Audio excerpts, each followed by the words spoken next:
Hey my good friends, Sam Haymart for Test Driven TV. Today we're looking at the 2021 Toyota Highlander Hybrid.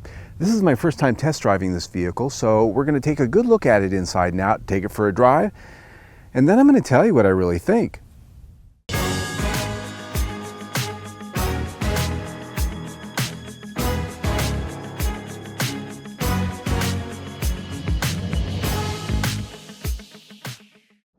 Before we get out on the test drive, let's talk about what we've got. This is the 2021 Toyota Highlander Hybrid. This is a limited all-wheel drive model, which means as tested, our price comes in just below $51,000. Now, this is not the maximum you can spend here. You can go up to the Platinum model. You can get up into the 52 range. And this model does start out at $38,000 and some change for the front-wheel drive hybrid. So we're pretty close to fully loaded. And as we get to the front, you can see that we've got nice headlights, LED headlights on this one, and the bright work and the grille work is definitely showing what you get with a limited trim grade. Just a little bit nicer, just a little bit of a step up in how it looks from the base grade LE. Because it's a hybrid, I have a few things that set it apart. There is the blue highlighted emblem on the front grille, and on the side, on the driver door, you have the hybrid emblem. As we get around to the back, you can also see the hybrid emblem on the rear hatch. This is a power rear hatch that you can control with the key fob and other buttons. Also LED tail lights back there. And look at the lower rear fascia. You can see that there's a pretty nice piece of trim there, but they haven't given this exhaust pipe tips or anything like that. Because this is a hybrid, Toyota usually tends to downplay the fact that this has a gas engine under the hood. Overall, the styling is an evolution of the last generation Highlander. It very much looks like one, but it just has the latest, greatest Toyota DNA in its design. The interior of the Highlander is a place that you're going to find is very family friendly. This is designed to be a road trip car, take the kids, take the family, the grandparents, at least 8 people in the case of this vehicle, anywhere you want to go and have room for all of your things.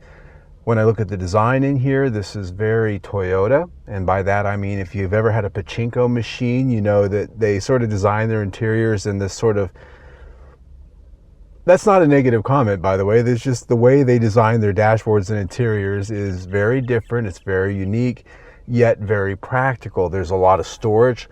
Right here just in the dash, there are places to lay phones, anything that you have that you brought with you on the trip. And especially right up here, there's a pass-through for your phone charger cable, so you can lay your phone up there, and there are charging ports galore in here, plenty of that.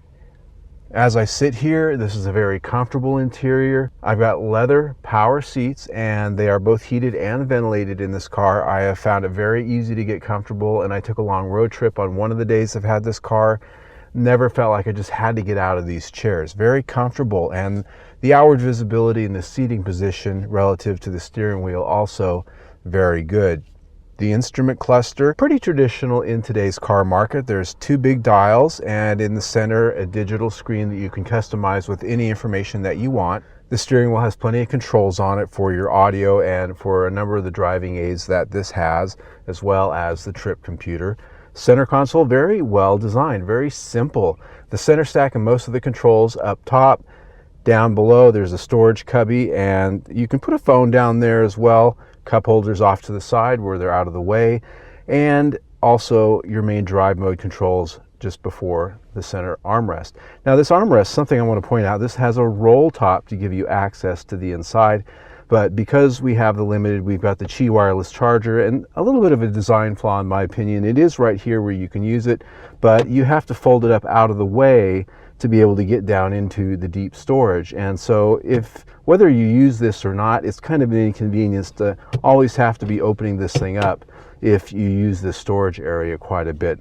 A lot of cars, they put that someplace up front where it's out of the way and not right in the middle of your path to get to your things. It just seems kind of like an afterthought. At the last minute they thought, oh, we need a Qi wireless charger in here, let's just put it there. Another design area where I think they could have improved is maybe they could have angled this a little bit more to the driver. Some of these knobs and buttons are a little bit of a reach. You actually have to move from your natural position to reach some of the buttons and the knobs on the dash. The rear seat compartment is actually very roomy, as you can see. I've got these seats up here set for my height, which is about 5'8" to 5'9", depending on what I'm wearing in terms of shoes. You can see I've got plenty of legroom back here, and my seating height also very good. I like a nice high seating position so I don't feel like I'm sitting in a hole. And so they've done that well. Being in the Limited, I also have quite a few features. There's rear air, vents are up in the ceiling. Nice to have those things blowing right on you in the hot summer days. This also has a window shade in the back. Looking down at the center console, rear controls for the HVAC, and down at the bottom, lots of charging ports. There's a 120 volt outlet for like a laptop or something. Also, two 2.1 amp USB charging ports. These seats also offer quite a bit of adjustment for a second row. You've got a sliding feature, which not always found with a hybrid, and then you also have the back rake, which allows you to recline just a little bit. You're not going to be able to recline all the way back like you would perhaps with the front seat.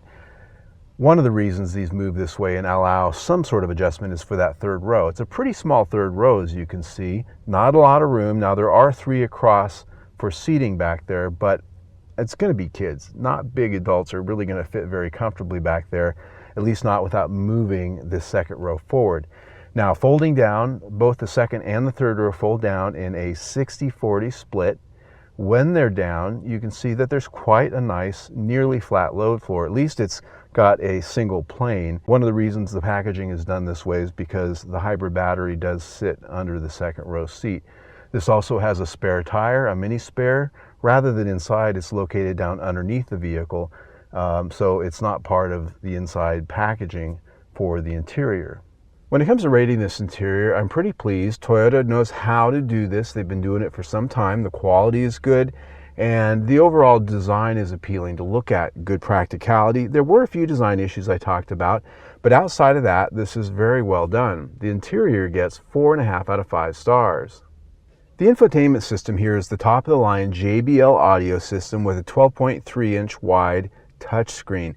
It's very pleasing to look at as you sit here in the driver's seat and stare at it. It is a touchscreen, so you can use that as a touchscreen for all of the different menus and using the controls itself. And it also has hard controls, something I love, volume, tuning, and buttons underneath to navigate some of the basic things. Sounds very good, JBL, and JBL's usually pretty good. Sometimes in some vehicles not so much, but in this vehicle the quality is very good. Functionality has plenty of features. You have Bluetooth, Apple CarPlay, Android Auto, AM, FM, Sirius XM radio, all of the things that you'd expect here. The one area that it really lets me down is just the overall use and the way the menus work. I like to always have it on my radio presets as an example. I like to set a screen that I want to look at, and that's just where I want it to be all the time, unless I choose something else. But what this does, every time you start the car, it always defaults to a home screen. And even here, when you set it to a certain screen, it'll always sort of wait a while and it'll always go back to something else. It always wants to go to its home screen, which I find frankly quite annoying. I'm kind of a type A person like that. I don't like that. When I set the thing to be where I want it to be, I want it to stay there. And they don't give me an option in the settings to change the way that works. The other thing this has is navigation. It's what Toyota calls dynamic navigation. What that means is it's not necessarily native, it's a subscription. You have to pay for a subscription for this to work long term. Now you get 3 years with the car, but why? I don't have to pay for a subscription for navigation on my cell phone, and we didn't have to pay for this before, yet now Toyota wants me to pay a monthly fee or an annual fee, whatever it may be. This is cheaping out. So this infotainment system, while it sounds good and it offers a great deal of functionality, has some annoying features and a little bit of a rip-off factor. So this infotainment system gets 4 out of 5 stars. All right, my friends, now it's time to take a drive. And the first question I always like to ask is, how does it go?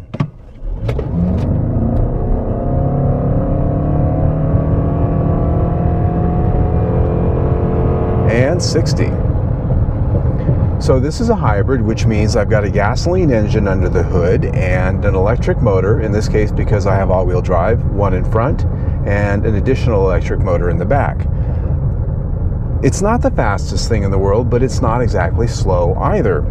Under the hood in this model is a 2.5 liter 4-cylinder gas engine, which is a breakaway from the last generation Highlander hybrid, which had a much larger V6 with considerably more power. So if you've had one in the past and you're looking at a new one, you will find that this one is quite a bit different in that it not only has less horsepower at 243 total system power, either front-wheel drive or all-wheel drive, but it's also a little bit noisier, a little bit more coarse. In fact, it kind of sounds like a lawnmower, if I'm honest. But you heard it. I'll let you make that determination. Nonetheless, this has an ECVT, which is a continuously variable transmission with an electric motor in it. And so that's why you don't have a sense of shifting going on. The motor's just droning on, kind of like a lawnmower. I don't mean that in the mean way. It's just what it sounds like. Now, I do have a manual mode here, which gives me a sequential shifting sensation.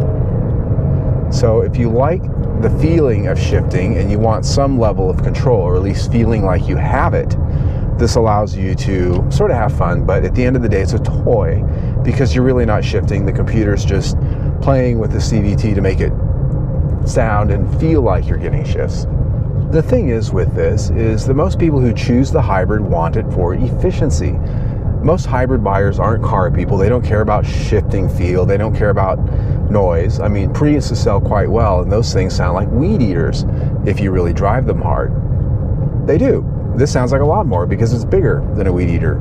This is like a really big Prius. It really just is. So fuel efficiency really is the name of the game here. This is rated at 35 city and 34 highway, and I'm quite impressed in that regard because I actually got 36 miles to the gallon during my week with it. And in my first few days where I really leaned towards city driving, I actually was hitting 37.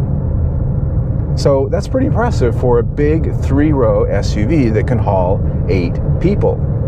It's very impressive in that regard. So when it comes to rating this powertrain, all the things that come into play, power is going to be a little bit less than the last generation Highlander hybrid, and it's not quite as refined. It's noisier, it's a little more coarse, but it's efficient. If it wasn't for efficiency, this thing wouldn't score as high as it did, and it scores 4 out of 5 stars. Now, when it comes to ride and handling, this is built on the TNGA architecture, Toyota New Global Architecture. Almost every vehicle that I've driven that Toyota's redesigned in the past 3 or 4 years that has this new chassis design architecture drives very nicely, and this does too. This has a very high level of refinement, and it has a sense of feel and liveliness that Toyota's 10 years ago just didn't have. That's just where it's at. It has a nice high quality feel in the chassis and its reflexes. It rides quiet, it rides smooth, and the bushing and the damper settings are such that it just feels very supple, yet has some level of athleticism. I drove this up in the mountains during a road trip, curvy roads, and even though this is not a sports car, it has some agility to it that I didn't expect in a 3-row SUV.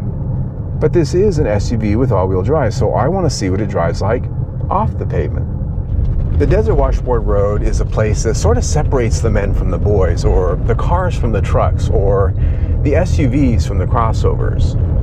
It's a place that, even though it's not really off-roading, it has a nice ribbed surface, washboard surface. You'll find that on so many roads around this country. Has a rhythmic vibration that can make even the best of vehicles out there feel like a complete pile of a POS.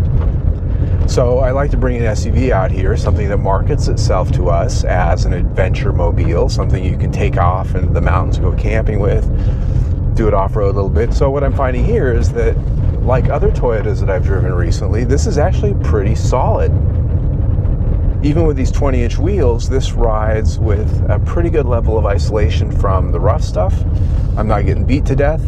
I don't feel the bumps crashing into the cabin, so the chassis is pretty well designed. It's pretty strong, and it's pretty well tuned to be able to be used on more than just the pavement. So I'm pretty impressed overall with the driving experience in the Highlander. So chassis gets 4.5 out of 5 stars. All right, my friends, the last thing I like to talk about is value. Very important when you're shopping in this class. There's probably more than one thing on your shopping list, unless a Toyota is what you're going to get, and that's just it. But I will point out that in the three-row crossover SUV class that's hybrid, there are not that many competitors right now. There is the Ford Explorer, but that's really sort of a different animal. That's really more of a high-performance type vehicle, a little bit more expensive, not quite the same thing, not apples to apples. But that said, as we look at this, I look at the pricing, I look at the quality, what the options cost, what they're doing for us in the way of competitiveness, and Toyota drives this thing straight down the middle of the road in terms of design, and it provides all of the bells and whistles when it comes to features and the quality. And so I think the pricing here, starting out at $38,000 as a base price, and where we're at here, $51,000 roughly as equipped, I think we're at a good value. So I put value at 5 stars. When you put that in with everything else we've already talked about, we're at 4.5 stars for the review. Very good. Toyota knows how to do this. They've been doing it for a while. So that said, if you like the video you just saw, I invite you to see my latest one right there. Better yet, subscribe to my YouTube channel right down there. Either way, stay tuned.